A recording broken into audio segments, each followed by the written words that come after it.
So how'd you get involved? I think someone came to the restaurant and just had the food and just invited me down. Do they do this every year or I just think every February. in February? Yeah. So what are you making today? Ackee Cod fish bruschetta. Yeah, really good. It's like Really? a Jamaican national dish, but we do it at more New York style. Okay. Like put it on bread, cocoa bread, and it's nice. A little appetizer sample. Oh, cool, man. So in for a treat. I'm looking forward to it.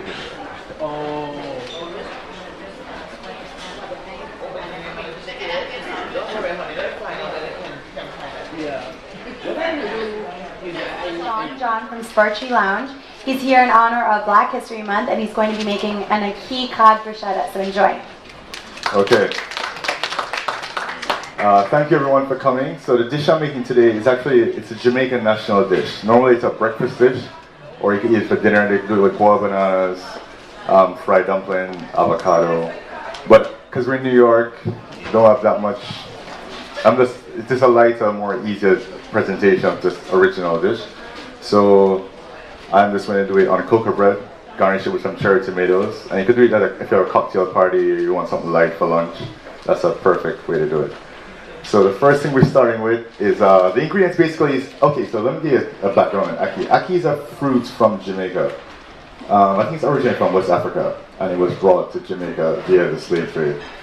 Not many people eat it, except Jamaicans and other Caribbean people, actually. You can't import the raw ackee from the tree here, so basically you have to get the ones in the can. Now it's pretty mainstream. A lot of the supermarket, Passmark sells it, the Essex Market downtown sells it. And it's pretty good. I tried it, I saw it in a restaurant. It's pretty fresh, it's FDA approved, all that kind of good stuff. The other ingredient, essential ingredient is bacalao. They have two types. You have the real big one, but the bones are in it. That's a little more tricky, or you can just buy the filleted one. First step with this dish is basically, because it's pretty salty, because this is from Norwegian cod most of the time, so they salt it to preserve it. So the first step is actually you have to soak it. So you take a piece out, kind of wash, actually the camera's here, but you could watch from this one, and then kind of rinse it off like so.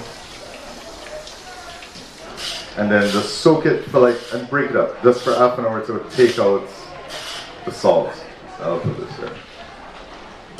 So you leave this, so while this is going on, so this is actually, I learned cooking this dish by watching my grandmother as a little kid. So I'll go to the market, she'll buy the fresh cod, then come home and then she'll wash it off, break it up into little pieces. And you let this sit here for 30 minutes just to get most of the salt out. Then the other thing with Jamaican cooking is a lot of fresh ingredients. It's not a lot of processed food, so scallion, very important for flavor. Also is thyme, onions, plum tomatoes, and this is habanero or a scotch bonnet. Very, very spicy. You don't want to use a lot of this one, you just want to use a little bit. So unless you like it super spicy, you could do the whole pepper, but I recommend just probably a quarter or less. Where'd the name come from, Spurtree? Oh, the name, Spurtree is actually a town in Jamaica. Actually it's a hill, it's called Spurtree Hill, which is situated in central Jamaica, right outside of Mandeville, on the way to St. Elizabeth if you're from Jamaica. It's a very steep hill, but the name itself, they used to have some big trees there, and they used to spur these blossoms. And they call the place Spurtree Hill. Because Jamaica basically, the population is African, Chinese, Indian, and European. So Jamaican food is already a fusion food. It's not so new. Now it's everyone is saying fusion, trendy, but initially the influences the curry, they have all the curries in Jamaica, which is from the East Indian influence. The jerk stuff is mostly from the African influence, from the East, Boston jerk in that St. Thomas, Portland area. So once the oil is hot, I'm going to put the seasoning in, but it's stir it on for probably 2 minutes. Then I'll throw the ackee in, I'll throw the saltfish in, and then the ackee goes in last.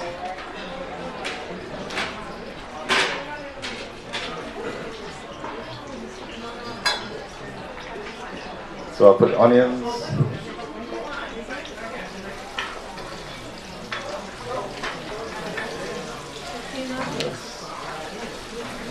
smelling nice. And then I'll throw some thyme, flavor, some scallion, some plum tomatoes, some bell peppers, like that. And then last, the ackee. See, remember you throw the water out because you don't want to get too watery. Like that. This right here. You don't want to press it down too much because sometimes it's like buttery. So you just want to like gently stir it around. Gently stir it around like that. And you see it's a vibrant yellow color. So people always think it looks like eggs. And it's kind of like it sucks up, like it's cooking eggs and shrimp. The eggs sometimes pick up the shrimp flavor. It's one of those fruits that picks up whatever you cook it with, it takes a flavor of that. So if it's, as I said before, if it's mackerel or codfish or any one of those other things, it takes it. You basically stir this around for like probably another minute.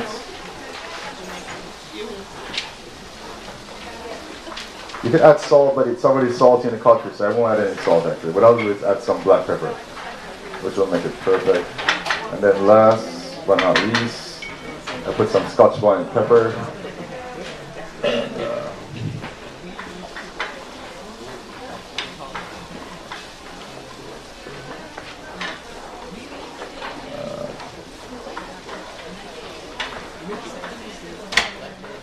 And I normally serve this as a nice finger. So basically it'll look like that. So this is Ackee Cod. You could actually add more tomatoes, a little more scallion to make it look a little more fancy. Yeah. And it's very, very yummy. I brought some, so we cooked some earlier, so you'll definitely feast on it and do it.